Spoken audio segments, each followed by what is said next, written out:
Who's gonna carry the boats?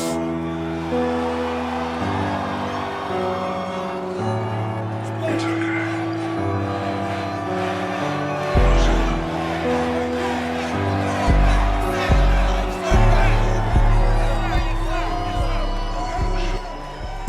you. The reason why I demand that from the audience is because I know what darkness looks like. I know what it feels like to be alone with no motivation, no drive, no passion. And what has to come out of your fucking soul in the darkest of times is what you just did right there. So that's what I do. For the first 20 some years of my life, it was just darkness. But if you are able to get up every morning, have no passion, no drive, no motivation, no shit, and still get up with that kind of fire, you will be successful in life. I guarantee you that. You have to learn how to fail. Because I'm gonna explain this to you. I had big dreams. A lot of us have big dreams, big goals. And when you have goals that are maybe outside your reach, you have to know that getting to that goal, you're gonna have a lot of bad days, a lot of setbacks. So like when I was losing 106 pounds in 3 months, the first 2 months or first 2 weeks, it's like I was gaining weight. You know, I would lose a pound, gain 2. So I was just failing. I kept failing and kept failing and kept failing. So I had to teach myself how to fail right. And what that means is when I fail, I can't spend much time in that fail zone. I have to be able to get up and get after it the next day just as fast, because my goals were to be a Navy SEAL. I don't have time to stay here and feel bad for myself for weeks and months and years, because I'll lose that time. So the big thing is know that if you have big goals and big dreams, along the way, failure is going to happen. So how fast do you get up from that? And you got to teach yourself that.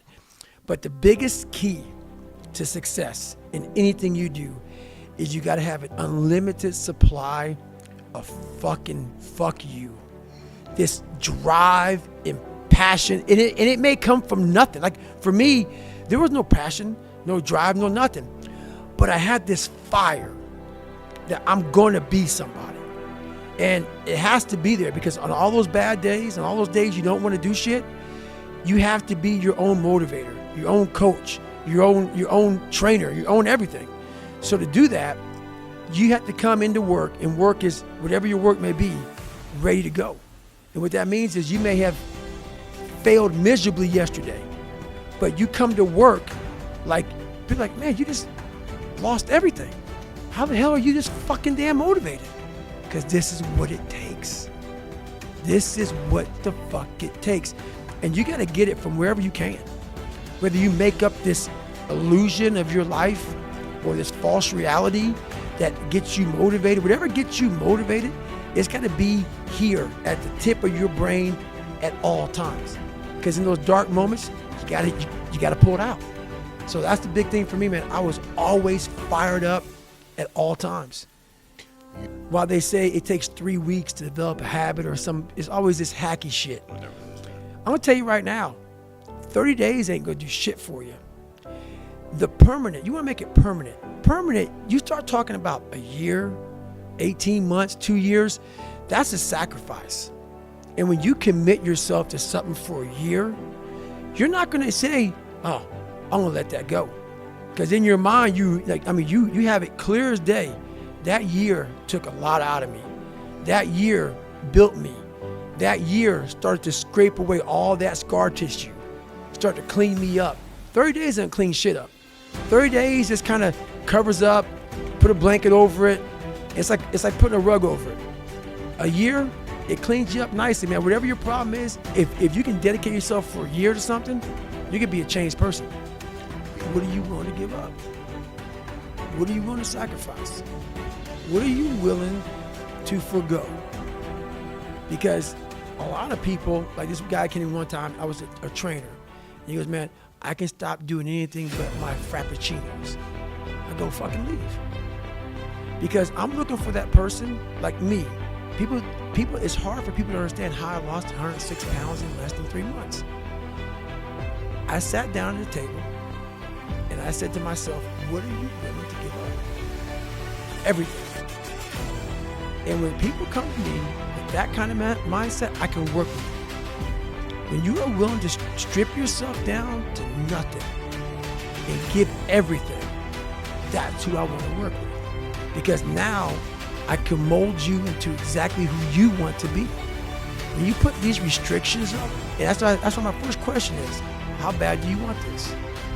If it's as bad as you want to live or breathe or sleep, whatever the hell it may be, I can work with you.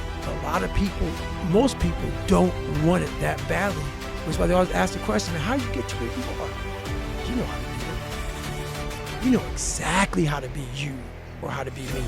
You don't want to do it. So I can't make you do it. Nor do I have the time or energy to force you into that place that I know you have to be to do it. There's no luck in this game, man. There may be a little bit of luck, but the luck happens after you bust your ass and you put yourself in that lucky situation. Luck doesn't happen. You put yourself in that situation where luck might fucking happen. And that's what people don't know. But to get there, luck ain't gonna happen.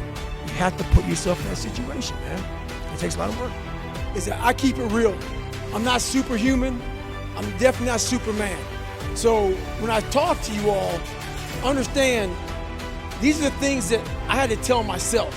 So, you know, a lot of people come up here and start talking to you and they think they have all the damn answers and shit. And they kind of talk down on people. No.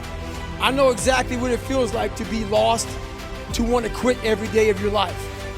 And that's kind of what created me. So on my bad days, that's where all this taking souls and shit comes from.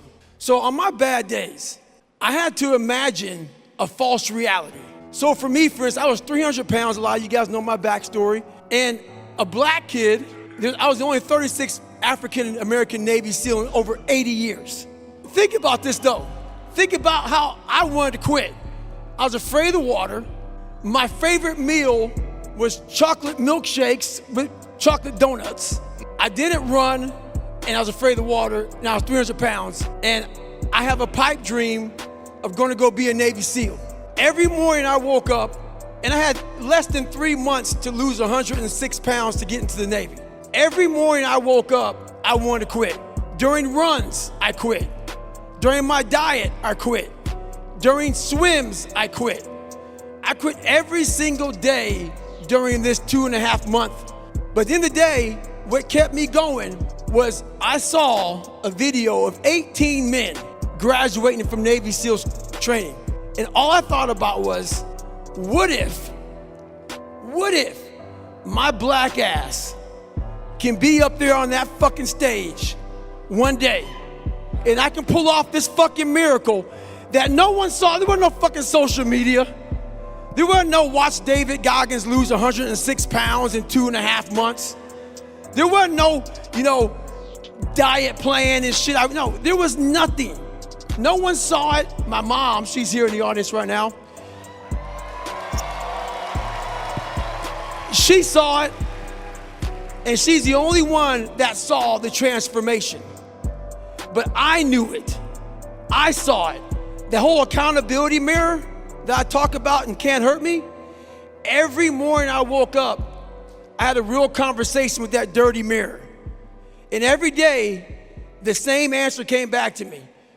Do you want to be on your deathbed knowing that you could, but you didn't? And so every day I kept saying that. And before I knew it, 2.5 months later, I lost the weight and I was going to Navy SEAL training. 7, 8, 9, 10, a machine here. There you go. Nobody works like David in this house. 13, come on. 14, come on. 15, shut that muscle down. 16, come on. Get it. 17. They don't know me, son. Get it. 18. They don't know me, son. Get it. 19. They don't know me, son. Yeah. 20, you got some more in you. 21, yeah, get it again. Come on, we want to see it. Good, 22. Who's gonna carry the boats and the logs? That's you, buddy. Come on, 23. Come on, 24. One more, David. Who's one more? Gonna carry the boats? You're gonna do it. You're gonna do it. You're gonna do it. You did it. Yeah. Who's gonna carry the fucking boats?